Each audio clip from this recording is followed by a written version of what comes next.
Hello, welcome back to Supernatural on the Rocks. I am Emily. And I'm Mandy. And this is the next episode of the Winchesters Weekly. And we are back because the show is back after a 6 weeks, I Yeah. think, mid-season hiatus, which was a ballsy move for a brand new show that only has, I think, 13 episodes. But Yeah. I mean, a 6 week hiatus after airing for 7 weeks is really taking a leap there. it really is. But I guess the programmers got to do what programmers got to do. Yeah. So this is episode 8 out of 13. Hang on to your life. The episode rundown is with some intense emotions still lingering after their high stakes recovery mission. Mary and John stay close to home to watch over a newly returned Samuel Campbell. When Latika and Carlos split off to investigate the death of a musician, Carlos is forced to face a part of his past he has been avoiding. Millie spends time helping Samuel recover from his injuries and learns a little more about the men of letters. First impressions of this episode as we return to the Winchesters. I liked the focus on Carlos and Lara, Mm-hmm. and it's a very much setup episode. I think aside from the Carlos and Lara thing, it felt like nostalgic.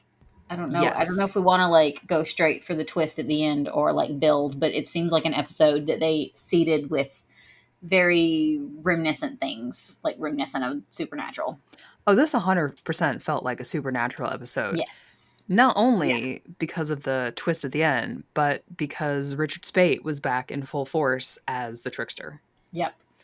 And I liked it. Like I enjoyed it. I thought this was a fun episode. Yeah. I can't say that we moved a lot of plot forward, but this was like a regular old Monster of the Week episode, and the monster was Loki. I guess we're assuming the monster was Loki and not Gabriel, Yeah. which is the issue with Richard Speight. Is he Loki the Trickster or is he Yeah. Gabriel a fucking archangel? Who knows at this point? I think he is supposed to just have been straight Trickster fucking with people in Kansas City. It felt Trickster to me. Yeah, it definitely felt Trickster. Also, they seem to be very careful to stay away from the whole like religious arc so far, like religious like heaven and hell type Mhm. things. So it makes me think they wouldn't go straight for Gabriel. Yeah. Because you're going to lose a lot of people who didn't watch 15 seasons of Supernatural if you just jump right into that. Yeah. Into the stakes being heaven, hell, archangels, angels, all that. So the kind of the A plot here is that a musician is walking out of a bar in Kansas City and he just starts smoking, like physically smoking, and bursts into flames, which in the X-Files would have been spontaneous human combustion. In Supernatural is because he was cursed by Loki, the trickster god. Also, we can't forget in Buffy the Vampire Slayer, it would have meant because he was dancing too much. That's true. That's true. You know, when you are on a CW show, there are a number of reasons why you might erupt into flames out of nowhere. And in this opening scene, we do see another man in an ugly hat warming his hands over the flames, which is super rude of him, I thought. So back at the house, Mary's house, I believe. She is tending to her dad's wounds, who needs like a magic tea to heal, not a heal to tea. So we've got a little tension here with John and Mary post kiss from the previous episode where they smashed mouths together in a fit of we may be dying, which is a trope that I think we can all enjoy, although their kiss was potentially a little underwhelming for us, we thought. Uh, Um, yeah. Yeah, I think we had the same opinion of that. mhm. John is trying to kind of like, I was going to say feel Mary out, and he is, but he is also trying to find out if now that her dad is back, if she is going to go through with her statement that she is going to back out of hunting, which is what she has been saying this whole time. She waffles, doesn't she? She definitely does. Mm-hmm. Yeah. Yeah, she's not so sure if now that her dad is home and found, which was her driving force, that she's actually going to quit hunting. We know Yeah. what's going to happen, and that's she's not going to. We also get a lot more of the very not subtle "don't turn your kid into a soldier" rhetoric from John, Yes. because that's not foreshadowing anything.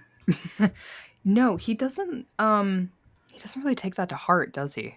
No, he doesn't. Yeah, it's an interesting it's foreshadowing, and it's also super sad because he kind of goes Hmm. off a bit about not wanting this, well, generational trauma of turning your kids into super soldiers, and he turns two of his children into super soldiers Yep. who don't turn out to have the greatest lives. No. I Um, objectively, I would say Mary seems to have a lot more stable of a life than they had, yes, even though she, didn't really, being a tiny soldier. yeah. So far, Mary's friends haven't died. They're That's going to, Yeah, yeah. which is so depressing to think about in this show. Unless something drastic is going to change here, because as we will see at the very end of the episode, somebody is meddling in the timeline, we think. Hmm. I'm not sure how that is going to play out. And part of me, I mean, I don't know, do we just jump right into the surprise? Because it's not really a surprise that Yeah, people have watched this.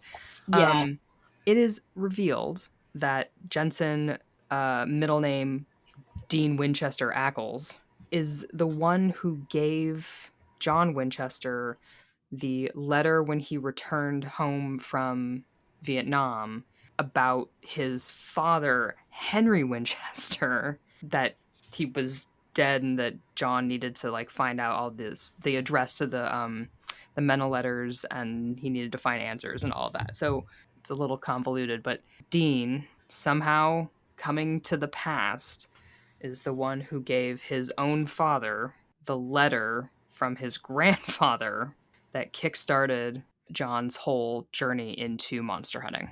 yep. Because that's not like Hmm. convoluted or anything. No, no. Time travel never fucks anything up ever. Never. It always has perfectly acceptable, positive Hmm. repercussions on everyone involved. Yes, and John and Mary find this out because they find a photo in Samuel's. They develop photos from Samuel's travels, and they find a washed out photo of the man that John had recognized, and it is Dean, um, getting out of the Impala. Hilariously, people have pointed out that this is a photo of Dean from an episode, and they have just like erased Sam from the Yeah. photo.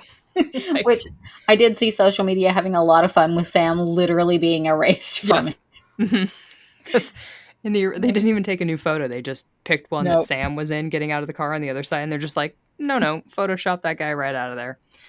So yeah, so Dean Winchester at some point had traveled back to 1972 to give his own father the letter that jumpstarts John's investigations into the Men of Letters and Henry and the supernatural.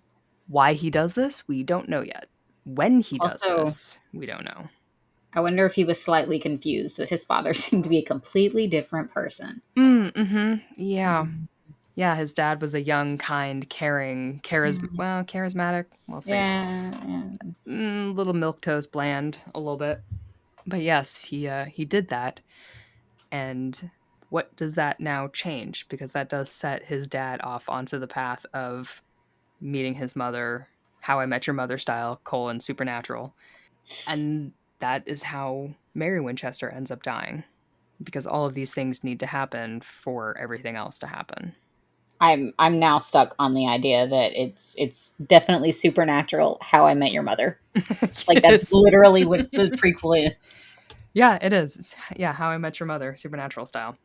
It does unfortunately mean that Misha Collins will not be the mysterious man who hands off the letter, Mhm. which is fine. He can show up in Yeah. another way. But we do Um, we do have the issue of I think we talked about before, like it's gonna be either Cass or Misha. right. Yeah, Unless because time traveling is a thing. Can angels just, wink themselves back in time in their preferred vessel? right. If Misha shows up, it will have to be from the future because Jimmy Novak won't have been born yet. Yeah.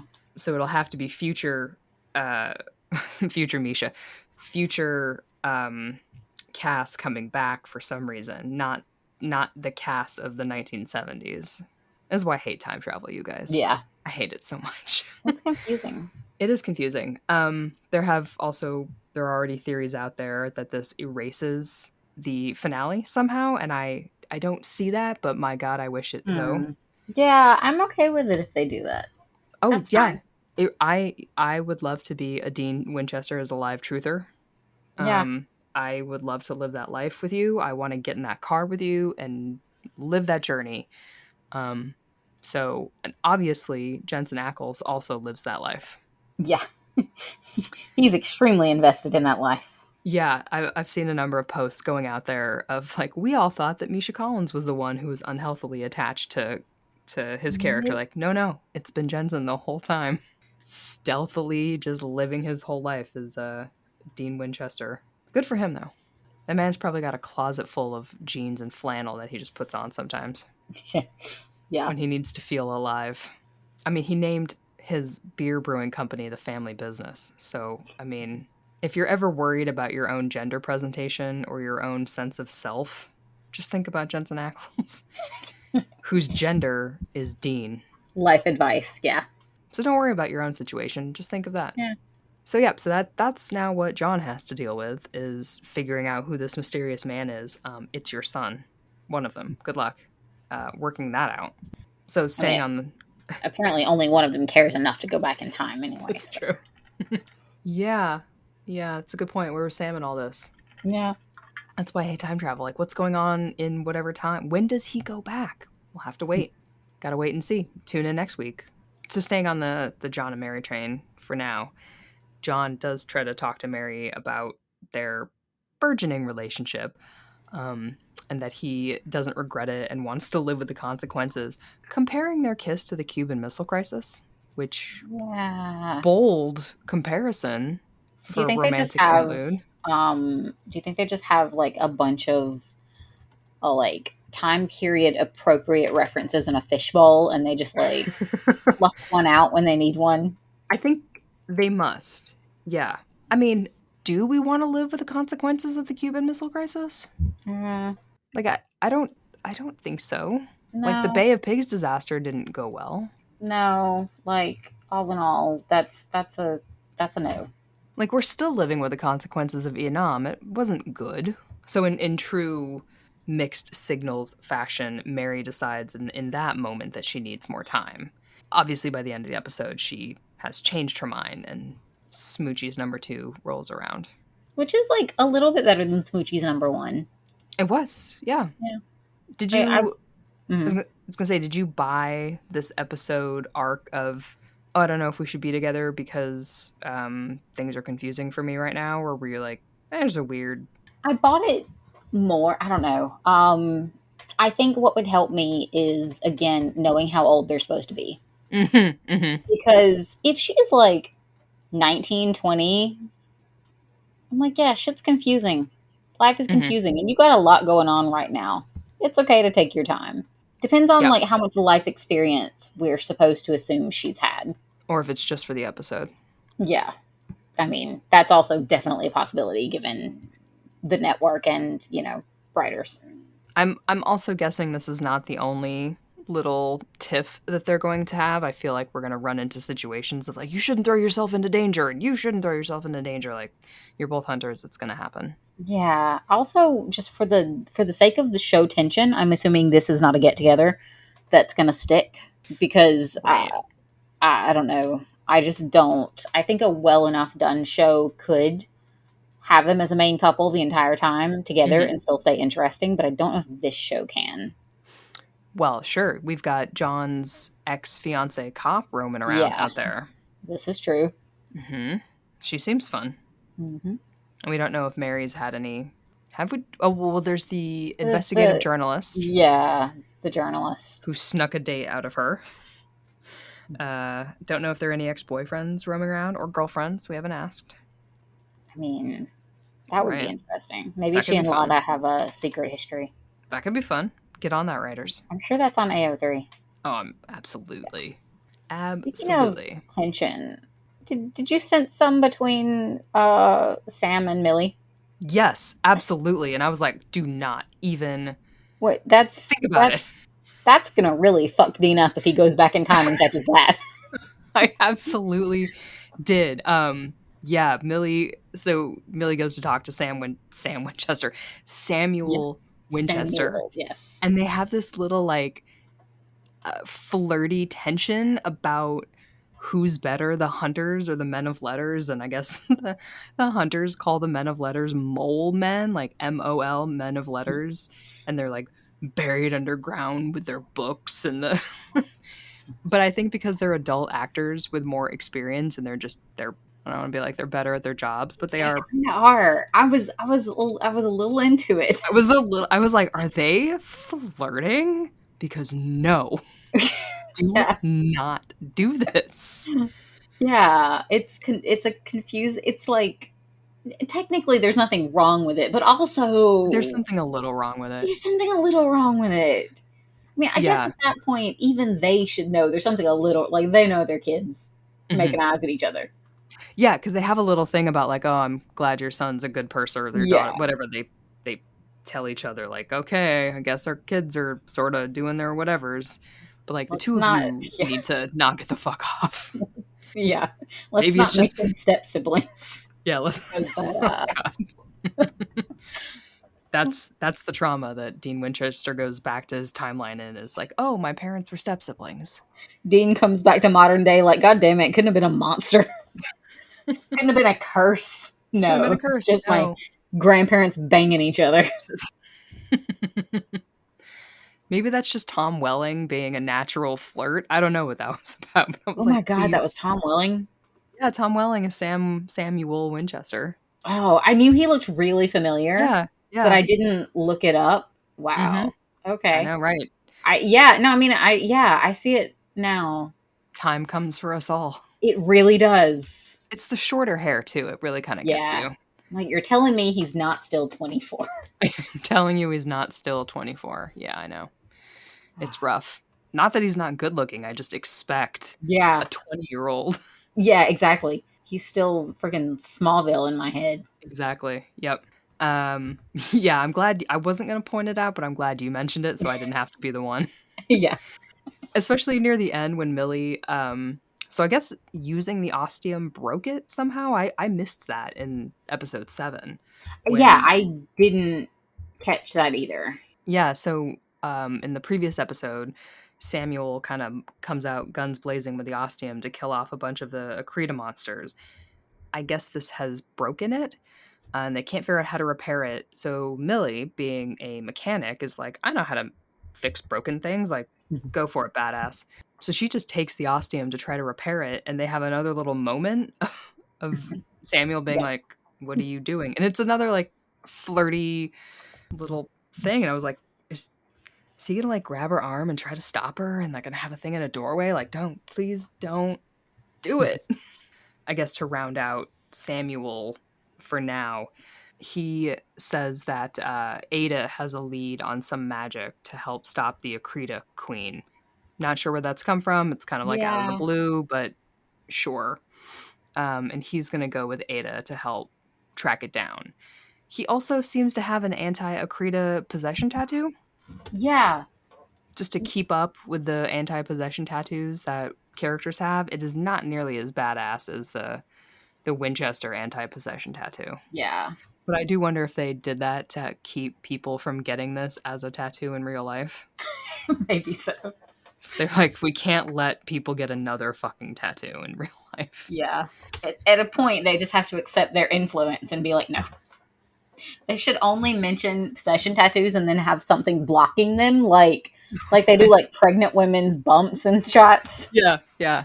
Just like Like, a oh, plant pops up in front of where the tattoo is. yeah, because he like pulled his shirt aside and they zoomed in so you could see it. Like, oh, Yeah. don't show people; they're just gonna do it. Yeah.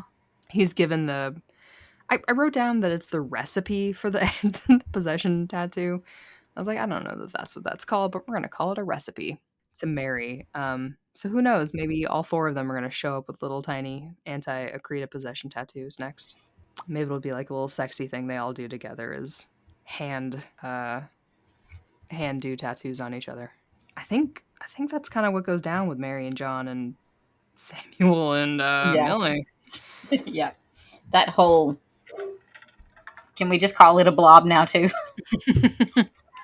The supernatural blob or the Winchester blob, really. So the A storyline is Lada and Carlos going to investigate this man who has burned in Kansas City. And there's like a famous underground club, and this guy that has erupted into flames is got like protection sigils around his mirror. So clearly he thought something was going to happen to him, like you do. But more importantly, Carlos's old friend slash singing partner is there, and we find out that Carlos is part of a, we call that a duo, a band um, Yeah. I guess called duo. Rivers Gemini and the Jericho Kid. All right. Do we like the name Rivers Gemini for Carlos? Yeah. I mean, it seems fitting. It seems fitting for the era and for Carlos. Hmm. So Jericho is there because he was going to be playing with Brock, which is much less of an interesting name. But now he can't because he has exploded into a ball of flame. So instead, Jericho's going to play this show by himself. It's like one last gas, and his jacket starts to smoke while he's playing, as if he's going to erupt into flame. And like Carlos rushes him off stage, and instead, a roadie at the bar burns into a pile of ash. So things are not going well at the Nave at the bar. Yeah. And again, this moment also reminded me of the Buffy episode. Mm-hmm. So we kind of find out that Jericho has met this man that they recognize as, well, that we recognize as the Trickster. And after Rivers Gemini, aka Carlos, left their little band, he wanted to go solo. Jericho wanted to go solo. And he met this guy in a suit who basically asked him, like, what would he give to play music that would like really affect people and shake their souls, and made a deal. As, have we seen like devil's deals in, or demon deals in the Winchesters yet? I don't think No, we so. haven't yet. Okay, so like I think Yeah. this is like the first time that we have seen a deal get made in the Winchesters, and it's not a demon deal, but it's still a deal. It's a curse, where either Jericho plays music for people, um, and someone dies, or he is the one who burns up in flame. And this seems like a pretty intense trick for the Trickster. I'm trying to remember what the other. I was definitely expecting something more whimsical, Right. Then, like. something a little, lighthearted, Mhm. especially as an intro to the character for anyone that didn't watch Supernatural. But no, Right. they kind of went hard with it. Yeah, because I like our first introductions to the Trickster in Supernatural were like Yeah. a little goofier. Definitely him with like half naked women, kind of messing around with Sam and Dean. And this is very much like, play me a song or somebody dies. Yeah. And you have to do it forever. Or I guess you can hand this curse off to somebody else, which is what Carlos agrees to do. He agrees to take the curse or the deal from Jericho. Very, very self-sacrificing, Very which self-sacrificing. I guess that's the hunter style, but yeah. It's interesting because like I don't know that we're getting, like, as we have demanded of the show, getting bits of backstory from Carlos, Hmm. and this is how we find out that this is the life that he was pursuing before he became a hunter, which Yeah. was a performer. And we kind of knew that he was like a kind of a freewheeling rock and roll kind of a person. Well, 70s rock. Yeah. I don't Um, know what the genre for that actually is. I was gonna say indie, but that is folk. Thank you. Folk was the word Okay. I was thinking of. Um, but yeah, so they were a duo, and uh, it seems like that was the life that he was really invested in until he made the turn towards hunting and left Jericho behind to fend for himself. And it looks like he had quite a lot of guilt about that, um, and has to atone for that in his own way. And that is to get up on stage and sing until he opts not to. Yeah. um, and kind of makes a big speech about the life that he has chosen for himself, and that he doesn't have regrets for that. And somehow this actually lifts the curse from him. I didn't Yeah, I didn't I didn't understand that entirely. I didn't either. I didn't know that that was an option. Yeah, I feel like that's a pretty big loophole. Yeah, if you just really believe that what you did was right, then you're out of it. It seems like you get to beat a demigod somehow. So I Yeah, wasn't wasn't totally wasn't totally sure about that, but he does he when he breaks this curse, it does erupt into sparkles, so that was cool. that's a nice little flair, nice little But touch. it was really pretty. And this also breaking this curse does somehow trap Loki into his mirror. His mirror is like his, I don't know, pendant of power. It's like what. I felt like they were slightly reusing what Ada did with the plant before. Yes, that is 100% what I thought. I was Yeah, like, so now they have another creature yeah. locked in an inanimate object? Because she then put that mirror in the trunk. And I was like, wait, so how long does fucking Loki stay locked in a trunk?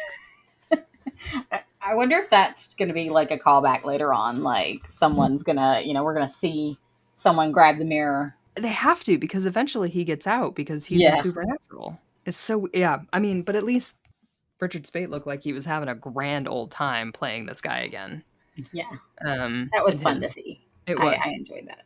yeah. It was just some of the logic behind what was happening with the curse and how it was broken was I was like, what happened? How did Yeah. he just really didn't want to be involved, so he wasn't? All right, I guess that's cool. The other guys just apparently didn't want it that badly. So he gets out of it, and he knows for sure that he made the right decision, which I think is supposed to dovetail with John and Mary discussing, is it the right decision for them to be a couple, and is it the right decision for Mary to stay a hunter? I think these conversations are supposed to be linked.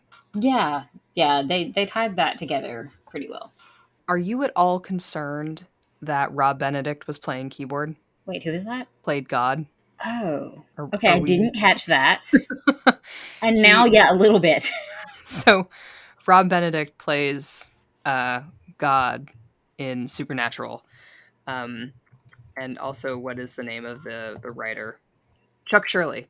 Yes. Um, and he was playing keyboard with like a wig and fake beard mutton chops, and he was playing keyboard behind Carlos during this. So I even looked at him, but it didn't like I didn't recognize him. So Yeah, that's yeah. funny. I just don't know if it's supposed to be God slash Chuck Shirley, or if it's just like a wink to the Supernatural audience because Rob Benedict is a musician. So Oh, I don't know which I would. I mean, I kind of hope that it's actually gonna like come back at some point, but also that would be a really good like callback for them to do in a couple of seasons. mm-hmm.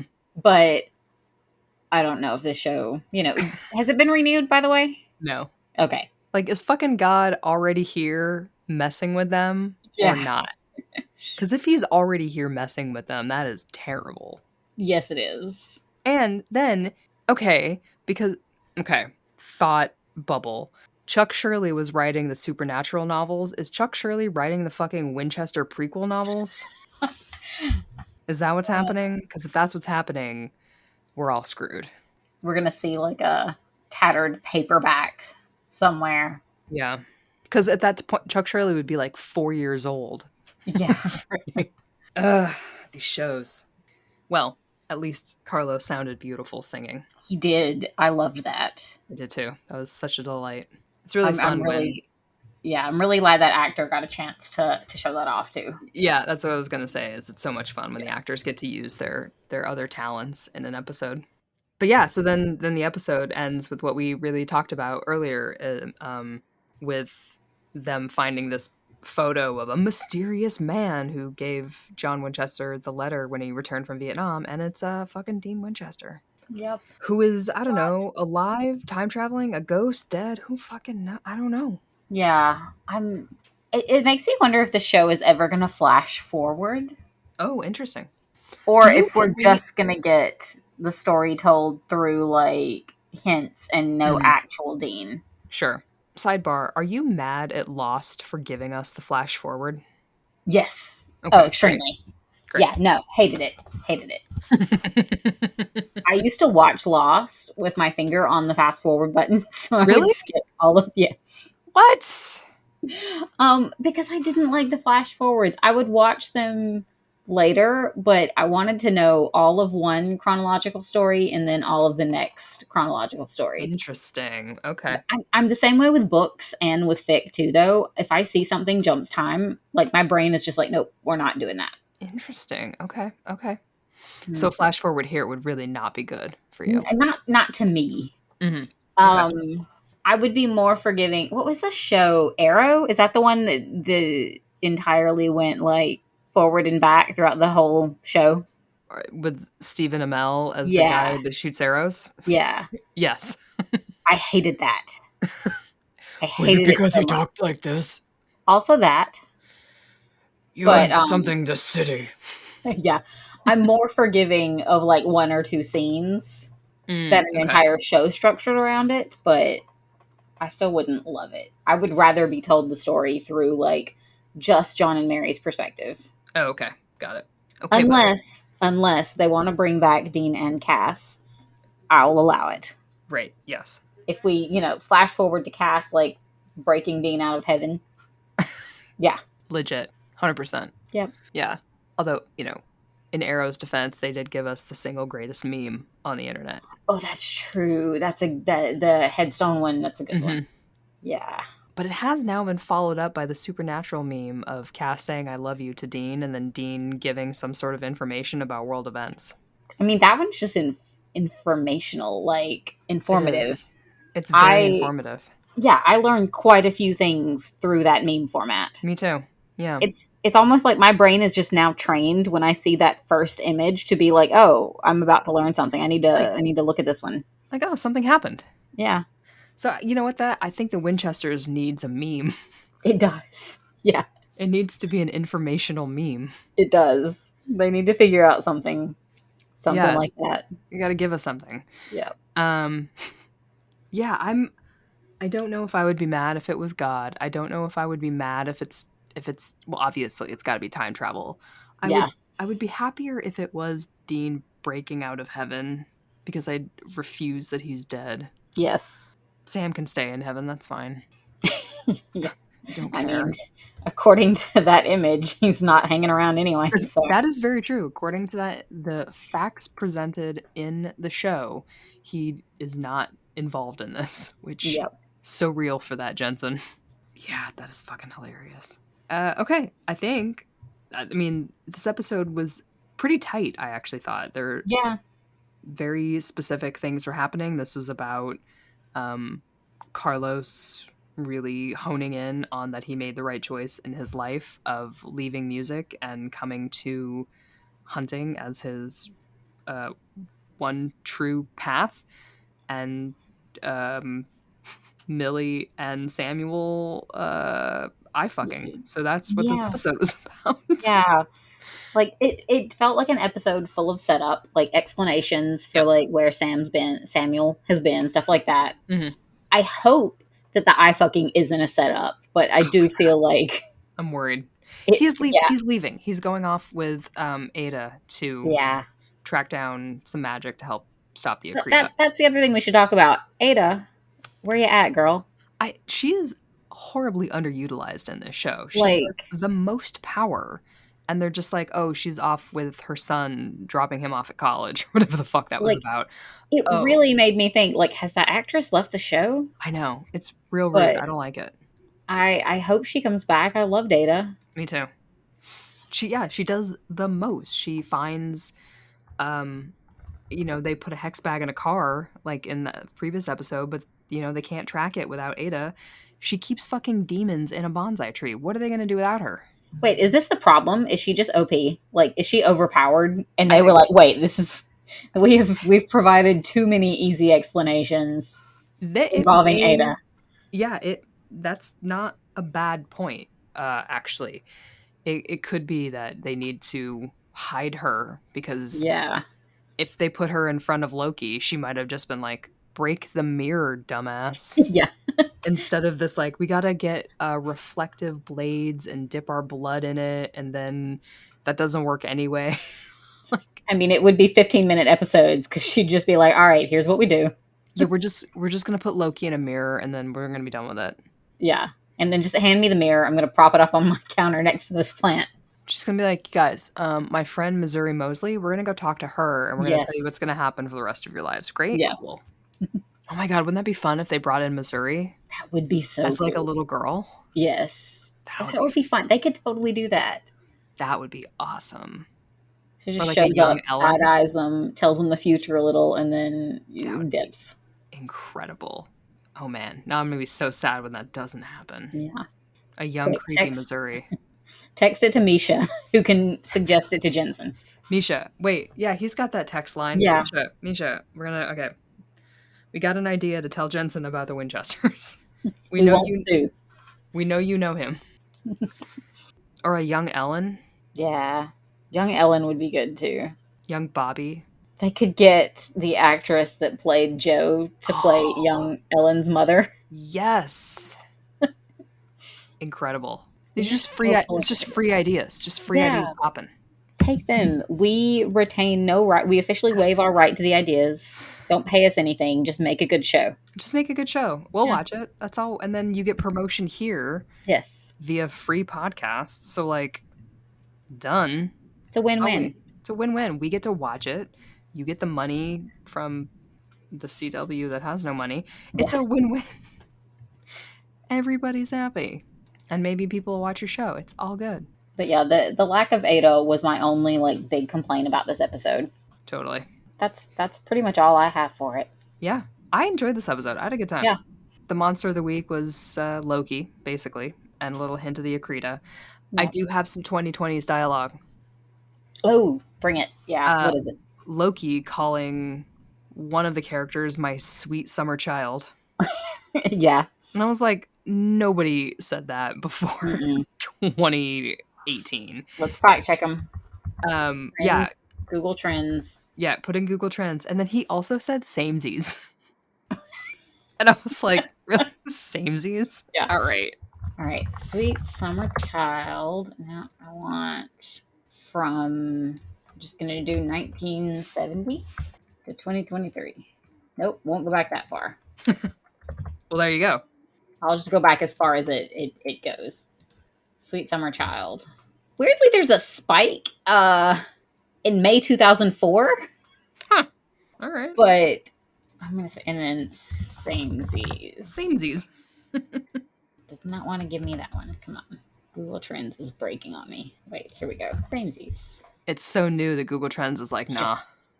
So it hit a big spike in June 2013. Huh. All right. Not used quite as much before that. Okay, so not 1972. Oh, you know what? The movie Superbad apparently used it. Okay. But yeah, no, I agree. Those are both not very 70s phrasings. Great. And I don't even think he gets to say that he traveled back in time as Loki, because I think Loki died / Gabriel before that. Oh, yeah. So, and I don't think he traveled back in time for this episode. So, yeah. None for you. No excuses. No excuses. And there's lots of trivia. I think we covered it with like Dean in the photo and all that. The only other thing that I noticed that I think is an incongruity, I think we're still in 1972, right? I think so. Like, it hasn't indicated that there's been any, like, changing year. If that's the case, the song that was playing while they're fighting Loki was Saturday Night's All Right for Fighting, which was released in 1973. They're either hoping people aren't paying that much attention or just a little lax about Googling. Mm-hmm. In the era of Google, these mistakes don't need to happen. And I know yeah, they were probably like, "Ooh, it's 1 year and it's such a perfect song for the yeah, scene." And you're right, it is. It's a yeah. great song for the scene, so it's fine. But like, just know that we notice. And like, I'm not mad about it. Yeah, I just noticed. we appreciate consistency. We appreciate continuity. Yeah. And like one of our episodes, we kept calling it the 60s. We make Yes, mistakes too. yeah. But I no, don't know it what was that a was really all good about. song for it. It So was a great song for it. yeah. So like, whatever. How you afforded it, I don't know, but like, good for you. Okay, great. I really enjoyed this episode, and I hope the upcoming episodes are also this fun. Yes. I did sneak peek at the teaser for next week, and I think we have vampires. Because the Winchesters do so well with vampires. Yeah. Oh shit. You know what though? I hope there's like a little call out to vampires because Dean. That would, yeah. I would enjoy that. I think that Yeah. would be fun. If they're just like, oh, I hope I don't die. Yeah.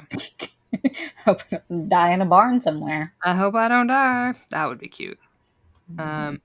Okay, great. Well, thank you for catching back up with us on the Winchesters Weekly. We're glad that the show is back. And here's hoping it gets renewed because I think it deserves another season to I kind of flesh definitely this all think out. so, yeah. It's not on Netflix, so you know, Mm. it might stand a chance of getting more than one season. Look, CW needs all the guaranteed audience it can get right now. I know. And if they bring Jensen back in even in teaser form, what I kind of hope they do is the same format that Doctor Who did with Rose throughout the Donna season, where it was just like little like bad wolf hints all along the way. Yeah. That'd be great. Just like, oh, is that? Oh, maybe. Oh, could that Yeah. be possibly? Maybe if you just watch our show.